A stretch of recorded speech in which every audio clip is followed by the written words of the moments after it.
Je vais vous parler d'une enquête. Pas l'enquête de la police, pas l'enquête d'un journaliste, pas l'enquête d'un détective privé. Mon enquête, menée par moi, sur ce qui m'est arrivé. Parce que la police a classé l'affaire sans suite. Parce que personne ne cherchait à ma place. Parce que ce qui m'est arrivé le 23 septembre 2022 à Paris méritait une réponse que je n'ai jamais obtenue officiellement. Je m'appelle Sophie, j'ai 34 ans, et pendant 18 mois, j'ai mené seule l'enquête sur ma propre agression.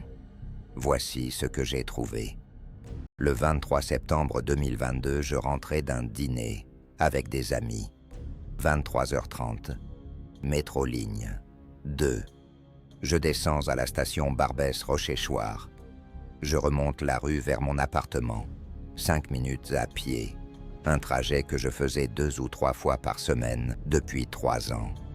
Je ne me souviens de rien après le coin de la rue Polonceau. Je me suis réveillé à l'hôpital Lariboisière le lendemain matin. Traumatisme crânien, côte fissurée, contusions multiples. Mon téléphone, mon sac, mon portefeuille, disparu.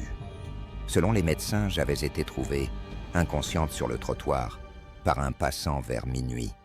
Le passant avait appelé le 15 et était reparti sans laisser ses coordonnées. La police était venue à l'hôpital le lendemain. 2 agents, 20 minutes, un formulaire rempli. Ils m'avaient dit qu'ils allaient vérifier les caméras du quartier et me recontacter. Ils ne m'ont jamais recontacté. 3 semaines après ma sortie de l'hôpital, j'ai rappelé le commissariat.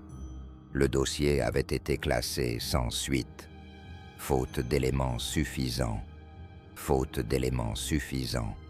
J'avais un traumatisme crânien, des côtes fissurées, des contusions qui avaient mis 6 semaines à disparaître. Et mon dossier avait été classé sans suite en 3 semaines. C'est là que j'ai décidé de chercher moi-même. Pas dans un état de colère, dans un état de détermination froide. Je suis analyste financière. Mon travail, c'est de chercher des patterns dans des données, de reconstituer des chronologies, de trouver des anomalies dans des flux d'informations. Je savais faire ça. Je pouvais appliquer ces compétences à ma propre affaire. J'ai ouvert un cahier. J'ai écrit en haut de la première page ce que je sais, ce que je ne sais pas, ce que je vais trouver, ce que je savais. Je savais l'heure approximative de l'agression, entre 23h30 et minuit selon les médecins. Je savais le lieu, quelque part entre la station Barbès et la rue Polonceau, soit environ 200 mètres. Je savais que j'avais été trouvé par un passant qui n'avait pas laissé ses coordonnées. Je savais que mon téléphone, mon sac et mon portefeuille avaient disparu. Ce que je ne savais pas. Qui? Pourquoi? Comment? Et surtout, est-ce que c'était aléatoire ou est-ce que j'avais été choisi? Cette dernière question était celle qui m'empêchait de dormir. Première étape, les caméras. La police avait prétendu avoir vérifié. Mais comment le savoir sans accéder aux images moi-même? J'ai fait des recherches sur le réseau de vidéosurveillance de Paris. Il y a des milliers de caméras dans la capitale. Municipales, RATP, commerciales, bancaires. La plupart conservent les images 48 à 72 heures. Bien au-delà du délai où j'avais été en état de faire des demandes. Mais pas toutes. Certains commerces conservent les images jusqu'à 30 jours. Certaines banques jusqu'à 3 mois. J'ai fait le trajet à pied entre la station Barbès et la rue Polonceau. J'ai listé chaque commerce, chaque distributeur automatique, chaque caméra visible. 17 caméras potentielles sur ce trajet de 200 mètres. Puis j'ai attendu d'être suffisamment rétabli pour faire les démarches. 3 semaines après ma sortie de l'hôpital, j'ai commencé à frapper aux portes. Sur les 17 caméras potentielles, j'en ai obtenu l'accès à 4. Un distributeur automatique de la BNP, les images étaient conservées 90 jours. Un gérant de tabac qui avait sa propre caméra et qui, quand je lui avais expliqué ce qui m'était arrivé, avait accepté de me montrer les images de cette nuit-là sans que je lui demande 2 fois. Une pharmacie de garde et la caméra d'un immeuble dont le gardien m'avait laissé consulter les images après que j'avais pleuré dans son hall d'entrée. Je ne suis pas fier de ça, mais c'était efficace. Les 13 autres avaient soit effacé les images, soit refusé de me les montrer sans réquisition judiciaire. Ce que je comprenais, ce que les 4 caméras m'ont montré.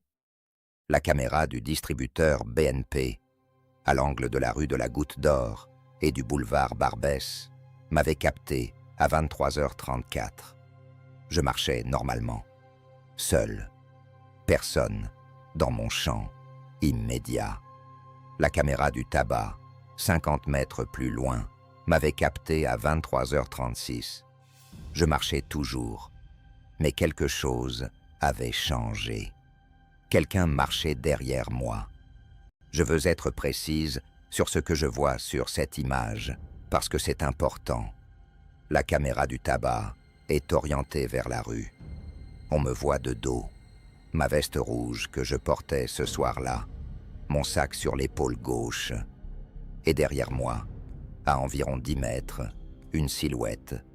Un homme, la taille, la carrure, capuche sur la tête.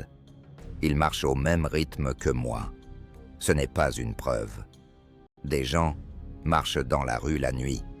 Ce n'est pas parce que quelqu'un marche derrière vous qu'il vous suit. Mais la caméra de la pharmacie, 60 mètres encore plus loin, m'a capté à 23h38.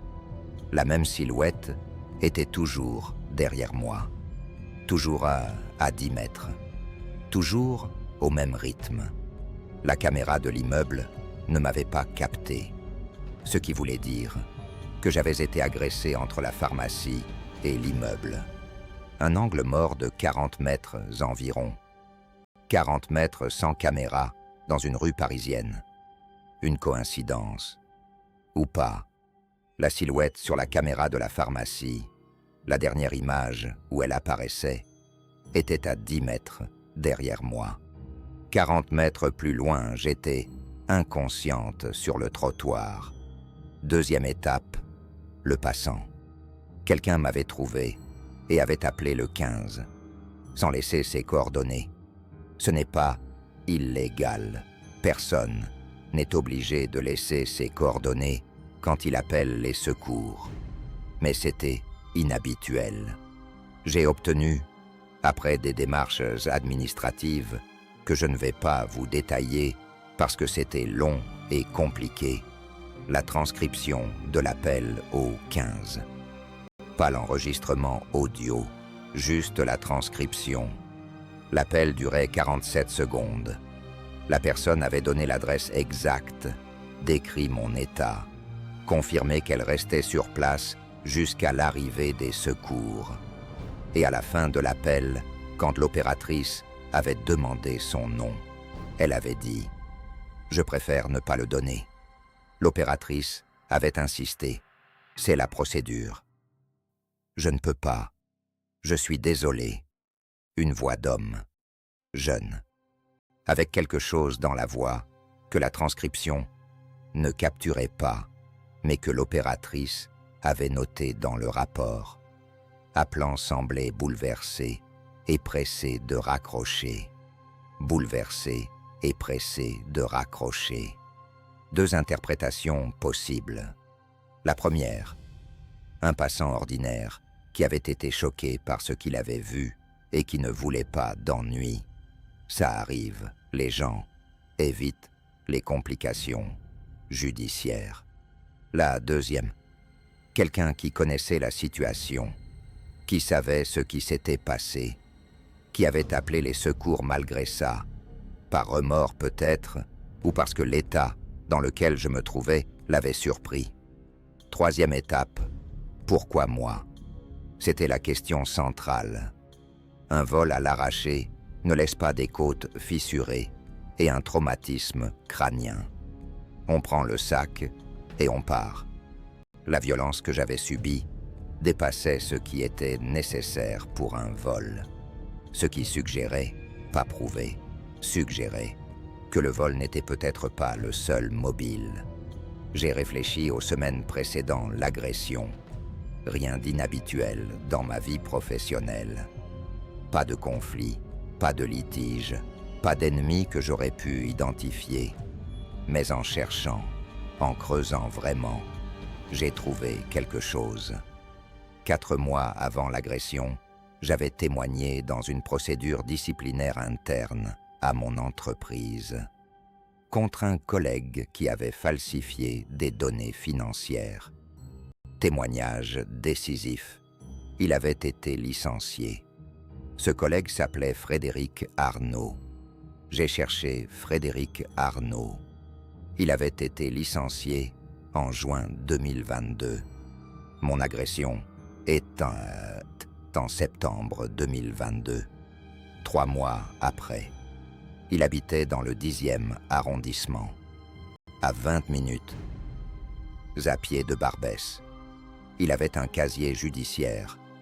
J'ai trouvé ça dans des archives de presse, un article de 2015 mentionnant une condamnation pour violence volontaire. Peine avec sursis.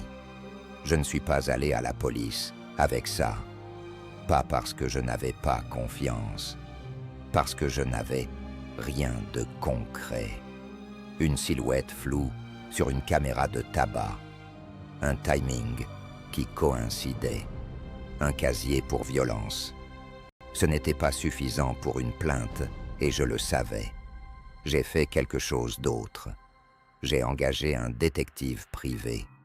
Pas pour surveiller Arnaud, pour vérifier où il se trouvait le soir du 23 septembre 2022. Un alibi ou une absence d'alibi. Juste ça. Le détective m'a rappelé 2 semaines plus tard. Frédéric Arnaud était à Bordeaux le 23 septembre 2022. Un déplacement professionnel documenté, hôtel, notes de restaurant, réunion. Parti de Paris le 22 au matin, rentré le 24 en fin de journée. Il n'était pas à Paris cette nuit-là. Je m'étais trompé de piste. Ça m'a pris 2 jours à digérer. 2 jours à revoir tout ce que j'avais construit et à accepter que ma théorie principale était fausse. Puis j'ai repris le cahier. Ce que je savais, ce que je ne savais pas, ce que je vais trouver. Et j'ai recommencé. La silhouette sur la caméra du tabac. Je n'avais pas essayé de l'identifier directement parce que l'image était trop floue pour une identification faciale. Mais j'avais regardé la morphologie, la taille, la carrure, la façon de marcher.